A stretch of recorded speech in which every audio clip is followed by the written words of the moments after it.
प्रभु यीशु का धन्यवाद हो कि मैं एक बार फिर आपके साथ उस जीवन देने वाले वचन को लेकर आया हूं। जैसे कि आप जानते हैं कि हमारे पहले भाग में हमने जो देखा था वो हमारे होठ हमारे मुंह पर चल रहा है, और हमने इस पहले भाग में जो कुछ सुना या जो कुछ हमने आपसे कहा आपने उसे सुना होगा और परमेश्वर ने आपको जरूर आशीष दी होगी, क्योंकि परमेश्वर के वचन में लिखा है कि परमेश्वर का वचन कभी खाली नहीं लौटता। अगर आप परमेश्वर के वचन को पढ़ेंगे तो परमेश्वर का वचन साफ लिखा है कि ये कभी खाली नहीं लौटता, कहीं ना कहीं किसी वचन के द्वारा प्रभु उनसे बात करता है। मैंने जब आपको पहले इससे में इसके पहले भाग में बताया था कि किस प्रकार से हमारे होठों के द्वारा परमेश्वर के बलिदान चढ़ने चाहिए, किस प्रकार से परमेश्वर को हमें बलिदान चढ़ाना है, और यह भी देखा था कि हम अपने ही बोली के द्वारा निर्दोष ठहरते हैं। जैसे कि हमने मत्ती में देखा था 37 वर्ष में, क्योंकि तू अपनी बातों के कारण निर्दोष और अपनी ही बातों के कारण दोषी ठहरेगा। इसका कारण क्या है कि हम अपने होठों का अपने मुंह का किस प्रकार से इस्तेमाल करते हैं, दैट्स वेरी इंपॉर्टेंट। और परमेश्वर के वचन में साफ लिखा है कि तेरी बोली तेरा भेद खोलती है। हमारी भाषा हमारी बोली हमारा भेद खोल देती है, हम कहाँ के हैं, हम कैसे हैं। अगर हमने कोई गलती की तो हमारे शब्द जो होंगे बहुत घबराए हुए होंगे। तो जैसे पीटर के साथ हुआ, पीटर से कहा कि तेरी भाषा तेरा भेद खोलती है। इसी प्रकार प्रभु यीशु ने कहा है कि तू अपनी ही भाषा के द्वारा अपनी ही बोली के द्वारा निर्दोष ठहरेगा। आज मैं इसको आगे बढ़ाते हुए मैं आपके लिए पहला पत्रस 3:10 फर्स्ट पीटर 3:10 पढ़ना चाहूंगा, जहां इस प्रकार से लिखा है, क्योंकि जो कोई जीवन की इच्छा रखता है, जो कोई जीवन की इच्छा रखता है और अच्छे दिन देखना चाहता है, वह अपनी जीभ को बुराई से रोके और अपने होठों को छल की बात करने से रोके। अब देखिए यहाँ पे जुबान और होठ, tongue and lips both are working. यहाँ पे दोनों का काम है कि किस प्रकार से हम अपने जीवन को बचा सकते हैं, केवल एक बात से कि हम अपने होठों को और अपनी जीभ को, जैसे दाऊद ने कहा, भजनकार ने कहा कि मेरे मुंह के बोल तुझे घृण्य हो, जैसे उसने कहा कि मैं अपना मुंह पसारता हूं तू उसे भर दे। प्रिय भाइयों और बहनों, परमेश्वर के वचन में बहुत सी बातें लिखी है जो हमारी भाषा के लिए, जो मुंह और हमारे होठ से होती है, इसके द्वारा हमें बहुत आशीर्वाद भी कर सकती है और नुकसान भी पहुंचा सकती है। अगर हम यशायाह का जीवन देखें, यशायाह नबी की पुस्तक जो आप पढ़ेंगे पुराने नियम में, in the old testament the book of आइज़ाया chapter 6 and 5, वहां पे इस प्रकार से लिखा है, यशायाह कहता है, I am a man of unclean lips, मैं अशुद्ध होठों वाला मनुष्य हूं। क्यों कहता है वो? उसने अपना अनुभव रखा है।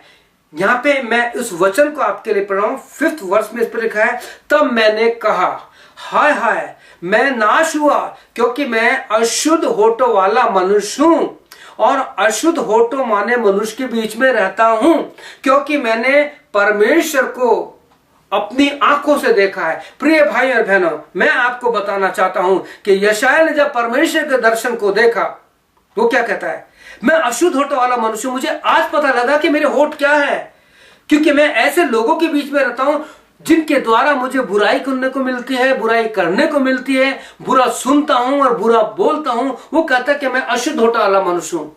प्रिय भाई और बहनों, हमें अपने जीवन को बहुत गहराई से परमेश्वर के चरणों पर रखते हुए इस बात पर विचार करना है कि हम क्या बोलते हैं, क्या सुनते हैं। एक दोहा है जो मुझे बहुत अच्छा लगता है, जहां पे इस प्रकार से लिखा है किसी कवि ने कि वाणी ऐसी बोलिए मन के आपा होए, औरन को शीतल करे आप भी शीतल होए। यानी कहने का मतलब है, वो कवि कहता है कि हमें ऐसी बात बोलनी चाहिए, ऐसी शुद्ध भाषा बोलनी चाहिए जिससे हमारे को भी शुद्धता मिले, हमारे को भी शांति मिले और दूसरों को मिले, किसी को दुख ना, मन का आपा हो, बुराइयां खत्म हो जाए। आपने देखा जब आप लड़ाई करते हैं, जोर जोर से बोलते हैं, उससे आपके हृदय की दूरी दूर होती है, हमारे प्रेम खत्म हो जाता है। बाइबल में लिखा है कि हमें ऐसे समय पे चुपचाप रहना है, वो बोल रहा है तो उसके लिए प्रार्थना करने हैं, क्योंकि परमेश्वर का दास दाऊद, अगर हम परमेश्वर के वचन को पढ़ेंगे, भजन 139 उसका 4th वचन, साम 139 एंड वर्स 4 में जो भजनकार बहुत ही सुंदर बात लिखती है, वो कहता है मेरे मुंह में ऐसी कोई बात नहीं जिसे तू पूरी रीति से ना जानता हूं। इसलिए प्रभु क्या कहता है? प्रभु क्या कहता है? परमेश्वर का दास कह रहा है मेरे मुंह में ऐसी कोई बात नहीं है जिसे तू नहीं जानता हो। तू सब कुछ जानता है। परमेश्वर एक एक शब्द मेरे मुंह से निकलने वाला है, दूर से देख लेता है, दूर से पहचान लेता है। इसलिए प्रभु का दास पौलुस कहता है इफिसियंस के 4:9-19 में, इफिसियन 4:9 में कहता है कोई गंदी बात तुम्हारे मुंह से ना निकले, पर आवश्यकता के अनुसार वही जो उन्नति के लिए उत्तम हो, ताकि सुनने वाले को अनुग्रह मिले, आशीष मिले। हम कैसा बोलते हैं प्रिय? आप जब लोगों से मीठा बोलेंगे तो आपको मिठासी मिलेगी, आप लोगों से गलत बोलेंगे तो आपको गलती मिलेगी। मैं जानता हूं आजकल लोगों के जीवन में क्या हो रहा है। मैं दिन प्रतिदिन देखता हूं कि छोटी छोटी बात पर लोग गुस्सा करते हैं, झगड़ा करते हैं, और उनकी बातें इतनी आगे पहुंच जाती हैं कि हम वर्णन नहीं कर सकते हैं। ये क्यों होता है? क्योंकि हमारी जुबान, हमारे होठ, हमारा मुंह। आप सब जानते हैं याकूब की पत्री, द बुक ऑफ जेम्स, उसका 3 अध्याय, उसके 5-6 में, और आपने देखा होगा कि किस प्रकार से जुबान को किस प्रकार से एक भयंकर अंग बताया। वो कहता है, मैं आपके लिए पढ़ता हूं द बुक ऑफ जेम्स 3:5, वैसे ही जीभ भी एक छोटा सा अंग है, it's very small, our tongue is very small, और बड़ी बड़ी डींग मारता है। देखो थोड़ी सी आग से कितने ही बड़े बड़े बन जल जाते हैं। जीभ भी एक ऐसा ही अंग है जो हमारे जीवन पर कलंक लगा देता है। प्रिय भाइयों, यहाँ पे लिखा है कि छोटा सा अंग बड़ी बड़ी डींग मांगता है। मैं एक किताब पढ़ रहा था जहां पे मुझे बहुत अच्छा लगा। कुछ बच्चे आपस में बात कर रहे थे। एक बच्चा कह रहा था मेरे पापा की मुलाकात यहाँ के मेयर से है, एक ने कहा मेरे पापा का मुलाकात यहाँ के जो पीएम है उससे है, सीएम से है। तो उनके साथ जो एक बच्चा था, प्रभु का सेवक का बच्चा था, उससे पूछा तेरे पापा की किससे मुलाकात नहीं? हमें पता तेरे पापा किससे गुण जाते हैं। उसने जानते क्या कहा?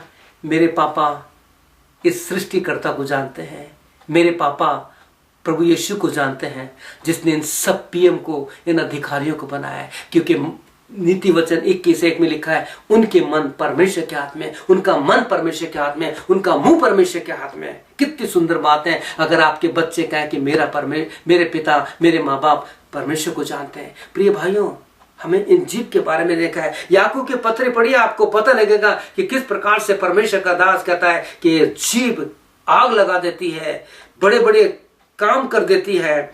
इसी प्रकार से साम 17:3 में किंग डेविड कहता है, दाऊद कहता है, तूने मेरे हृदय को जांचा है, तूने रात को भी मेरी देखभाल की है, तू मुझे परखा है परंतु कुछ भी खोटा नहीं पन पाया, मेरे अंदर कोई गलती नहीं पाया। मैंने ठान लिया है कि मेरे मुंह से कोई अपराध की बात नहीं निकलेगी। प्रिय भाई बहनों, कितनी सुंदर बात है कि दाऊद कहता है मैंने ठान लिया है, मैंने डिसाइड कर लिया है कि मेरे मुंह से कोई गलत बात नहीं निकलेगी।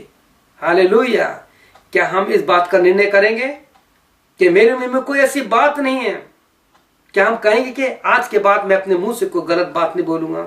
तो प्रिय भाई बहनों, मैं आपसे एक ही बात कहता हूं, अपने मुंह पे पहरा बिठाइए। परमेश्वर कहे, परमेश्वर मेरे मुंह पे पहरा बिठा, मेरे होठों के द्वारे की रखवाली कर। मैं जल्दी से आपके लिए याकूब की पत्री जो है 3 अध्याय, इसके कुछ एक वर्ड जो हमारे जुबान के बारे में, हमारे मुंह के बारे में बताते हैं, मैं आपके लिए पढ़ना चाहता हूं। जो बाइबल में जेम्स 3 चैप्टर 5 to onwards लिखा है, वैसे ही जीभ भी एक छोटा सा अंग है और बड़े बड़े डींग मारता है। देखो थोड़ी सी आग से कितने ही बन जलकर राख हो जाते हैं। जीभ भी एक छोटा सा अंग है। जीभ हमारे अंगों में अधर्म का एक लोक है और ये सारी देह पर कलंक लगा देती है। हमारे छोटी सी बात से हमारी गवाही खत्म हो जाती है। हमें इस जीभ को परमेश्वर को अर्पण करना है और भवसागर में आग लगा देती है, नरक कुंड की सी आग से जलती है, क्योंकि हर प्रकार के पशु, पक्षी, रहने वाले जंतु जितनी भी हैं तो मनुष्य जाति के वश में हो सकते हैं, परंतु जीभ को मनुष्य अपने वश में नहीं कर पाया है। प्रिय भाई बहनों, आप इस चैप्टर को पढ़िए और सोचिए कि आज के दिन मेरे जीभ से कितने अधर्म के काम हुए हैं। मैंने कितनों को शाप दिया है। इसी जुबान से जिससे मैं लोगों को शाप देता हूं, इसी जुबान से मैं लोगों के लिए प्रार्थना करता हूं। हम कितनी गलती करते हैं। परमेश्वर के वचन में हमें कैसा बोलना